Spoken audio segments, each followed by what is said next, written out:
जब हंस ने बचाई मगरमच्छ की जान। बहुत समय पहले उत्तर भारत के घने जंगलों और हरे भरे मैदानों के बीच एक विशाल झील हुआ करती थी। उस झील का नाम था नीलसर। नीलसर झील सिर्फ पानी का एक तालाब नहीं थी, वो जीवन का केंद्र थी। सुबह होते ही उसकी सतह पर सूरज की किरणें चांदी की तरह चमकतीं, कमल के फूल खिलते, मछलियां पानी में उछलतीं और दूर दूर से पक्षी आकर उसमें निवास करते। नीलसर झील में सबसे सुंदर और शांत पक्षी था एक सफेद हंस, जिसका नाम सबने प्यार से रखा था धवल। धवल कोई साधारण हंस नहीं था। उसकी आंखों में गहरी समझ थी, चाल में गरिमा और व्यवहार में करुणा। वो कभी किसी से झगड़ा नहीं करता, पर अन्याय देखता तो चुप भी नहीं रहता।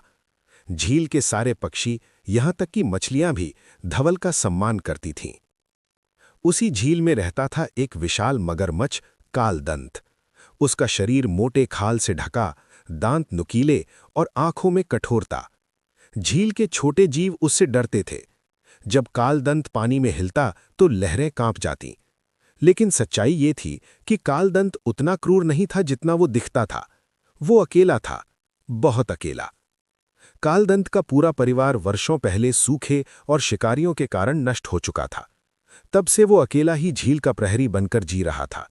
वो शिकार करता, खाता और फिर चुपचाप गहरे पानी में लेट जाता। कोई उससे बात नहीं करता था, कोई दोस्त नहीं था। उसके भीतर डर नहीं, बल्कि एक गहरा खालीपन था। एक साल भयानक सूखा पड़ा। नीलसर झील का पानी लगातार घटने लगा।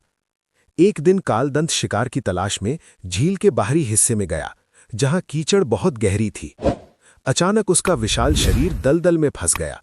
उसने छटपटाना शुरू किया, लेकिन जितना हिलता उतना और धंसता चला गया। सूरज सिर पर था, पानी दूर और सांसें भारी। पहली बार कालदंत डरा। उसने जोर से दहाड़ा, लेकिन जंगल में कोई नहीं आया।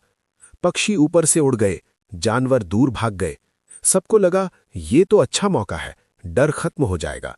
लेकिन किसी ने मदद नहीं की। आसमान में उड़ते हुए धवल की नजर नीचे पड़ी। उसने देखा कालदंत दलदल में फंसा हुआ है। एक पल के लिए उसके मन में भी डर आया, ये मगरमच्छ है, अगर बच गया तो। लेकिन फिर धवल की आत्मा ने कहा, आज अगर मैंने इसे नहीं बचाया तो मैं खुद को कभी माफ नहीं कर पाऊंगा।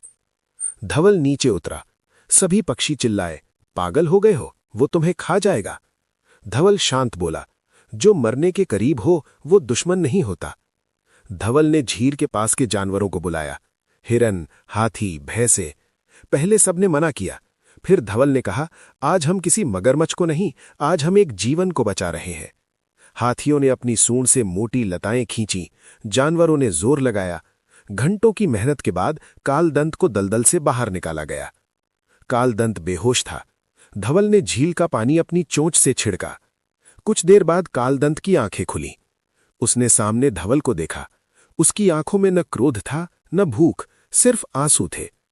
कालदंत की भारी आवाज कांप रही थी, आज अगर तुम न होते तो मैं मर चुका होता। मैं वचन देता हूं, इस झील में कोई भी मेरे कारण नहीं डरेगा। धवल मुस्कुराया।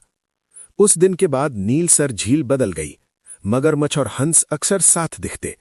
धवल झील के ऊपर उड़ता, कालदंत नीचे तैरता। अगर कोई शिकारी आता तो कालदंत झील की रक्षा करता। अगर कोई पक्षी घायल होता, धवल उसकी मदद करता। धीरे धीरे झील के जीवों का डर खत्म होने लगा। बच्चे पक्षी मगरमच्छ की पीठ पर बैठने लगे। मछलियां निश्चिंत होकर तैरने लगीं। कालदंत अब राजा नहीं, रक्षक बन चुका था। एक दिन इंसान आए, शिकारी, जाल और भाले लेकर। धवल ने सबको सतर्क किया। कालदंत ने पानी में उथल पुथल मचाई। दोनों ने मिलकर झील को बचाया। साल बीते, धवल बूढ़ा हो गया।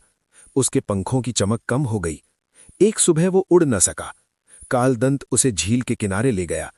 धवल ने धीरे से कहा, दोस्ती यही है, एक दूसरे के लिए अंत तक खड़े रहना। कुछ दिनों बाद धवल इस दुनिया से चला गया। उस दिन नीलसर झील बिल्कुल शांत थी। कालदंत ने पानी में धीमी गोल लहरें बनाई। लोग कहते हैं, आज भी जब झील में सफेद परछाई दिखती है तो कालदंत ऊपर देखकर मुस्कुराता है।